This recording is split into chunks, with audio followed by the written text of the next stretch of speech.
My name is Alex Proios. I'm here from New York. And the topic I'll be talking about today will be the legality of our living here from an Islamic perspective.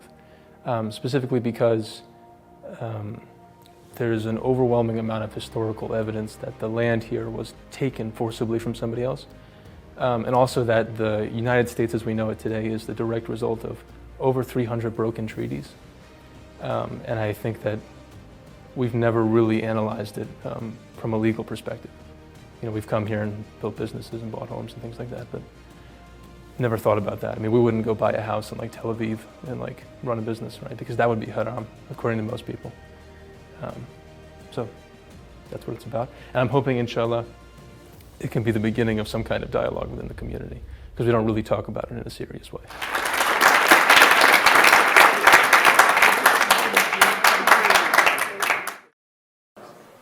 So today I'd like to talk about whether or not American land should be considered usurped. And I'd like to talk about the historical foundations of this country and the relationship it has with the Zionist entity. And so first I'd like to talk about just exactly what usurped land is. And so this is from the website of Grand Ayatollah Sistani, which says that usurpation is when a person unjustly takes control over the property or right of someone else. And I've read from Grand Ayatollah Makram Shirazi that purchasing usurped land is haram, and I think that the transaction itself is invalid. And also from Imam Khamenei that prayers that are offered on usurped land are invalid. And specifically somebody asked him if it's permissible to sit in, pass through, or offer prayers in a place that has been usurped by a tyrannical regime. That was the original question. So his answer was, assuming certainty about usurpation, the rules and consequences of the usurped places will apply to it. So I thought I'd bring this up because I'd like to illustrate the consequences and ramifications of living in a place that is usurped.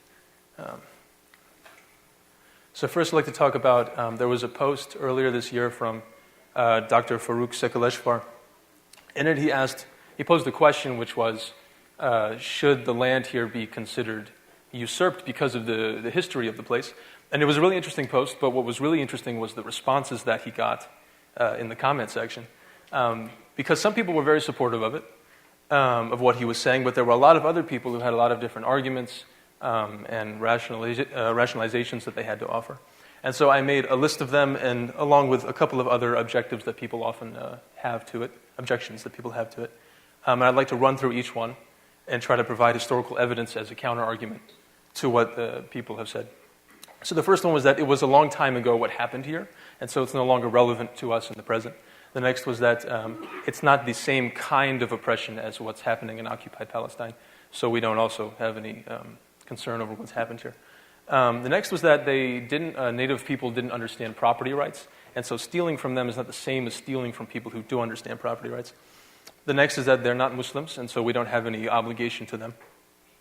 And then lastly, that it's not an ongoing conflict. And so again, it's sort of a thing of the past that doesn't have to be dealt with anymore. So the first thing I'd like to start with here is the idea that it was a very long time ago.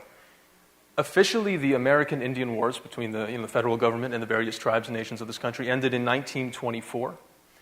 Unofficially, it ended in 1890 at the massacre of Wounded Knee, where the U.S. government killed between 250 and 300 men, women, and children, and then awarded 20 of the officers involved with the Medal of Honor.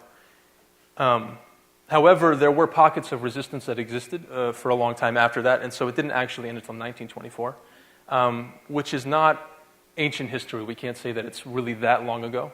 Palestine was invaded by the British 7 years before the official end of the American-Indian Wars, so we can still feel the repercussions of something that happened in that time in the present day.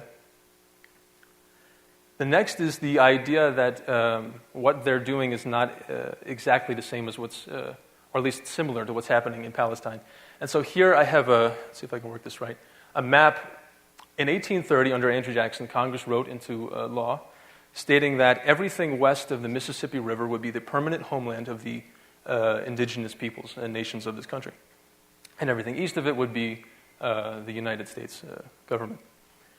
So this map is from 1850. Everything we see in red is Indian territory, and everything in white is white territory. All along here on the Mississippi River, let's see if I can do it right. All right, it's not working. all along the Mississippi River, the United States government stationed garrisons and forts and soldiers to ensure that no unauthorized white persons entered into the permanent Indian homeland. And so as we can see in 1850, this was not respected. They've made their way all the way into Colorado, Texas. They've created outposts in what is now Oregon and the San Francisco Bay, making it so that the Indian homeland now has borders on both sides with white people.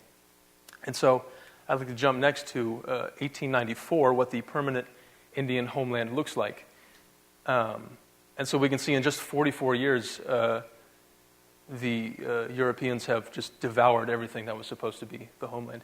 And I think that this is relevant to the argument that it's not really the same as Palestine, because the strategies and the tactics that the enemy has used to take these places is very similar, right? Because if we look at the West Bank, originally there's the area that's supposed to be defined as the Palestinian homeland.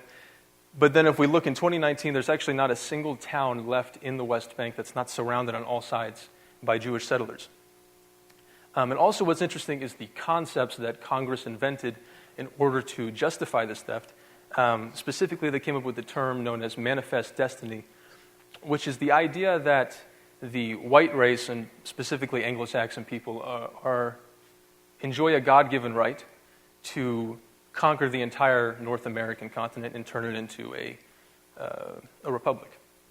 And I think if we look back at the type of language that even famous writers from that time used to justify this, the parallel between the language that the Zionists use today to justify their theft of Palestine is striking. It's very, very similar. And I think that given the closeness of the time period between the birth of the Zionist movement and the birth of this country, I think that the one idea may have been affected by the other. So the next thing I'd like to address is the idea that Native Americans didn't understand property rights. And so stealing from them is not the same as stealing from other people. This is from Red Cloud. He led a temporarily successful guerrilla war against the U.S. in the 1870s. Eventually he was defeated, and he died in 1908. But here he says, "They made us many, many promises, more than I can remember, and they never kept but one. They promised to take our land, and they took it." The next is from Sitting Bull, who was a contemporary of Red Cloud. However, he didn't live as long. He was assassinated by the U.S. in 1890. And he said, "We want no white men here. The Black Hills belong to me. If the whites try to take them, I will fight."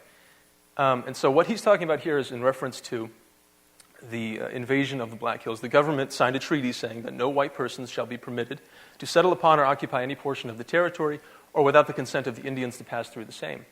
This was broken, like they do.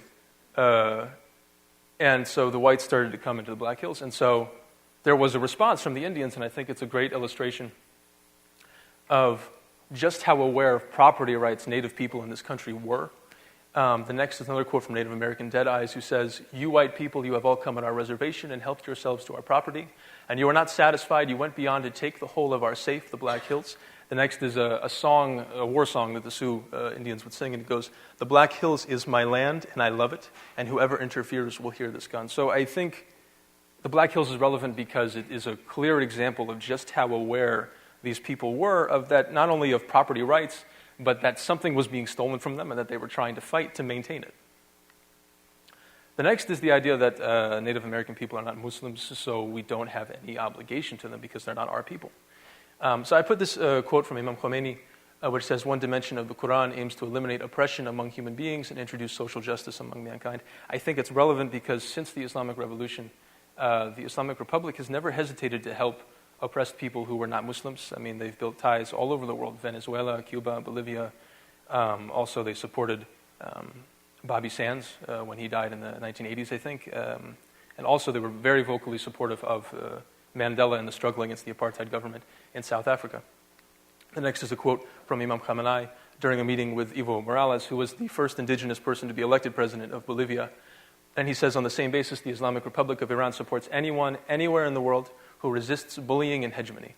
So I think that the argument that people here are not Muslims, so it's not a thing that concerns us legally, doesn't hold up under historical scrutiny. So next is the idea that it's not an ongoing conflict. This is Leonard Peltier. He's alive today, but he's in prison. He's a leading member of the American Indian movement. AIM was formed in order to provide protection to Native Americans from United States law enforcement. During the 1970s, the people of the Pine Ridge Reservation in South Dakota were being terrorized by a group of men that were being directly aided by the United States government. They provided them with intel and also even with, according to one of their members, armor-piercing bullets. And within the span of, I think, a couple of years, they killed between 70 and 90 people on the reservation. And so the people who lived there petitioned Mr. Peltier and a group of other AIM members to come set up camp on one of their family farms and offer them protection from the law enforcement. Long story short, the FBI got involved and it turned to a gunfight. 2 of the FBI agents were killed.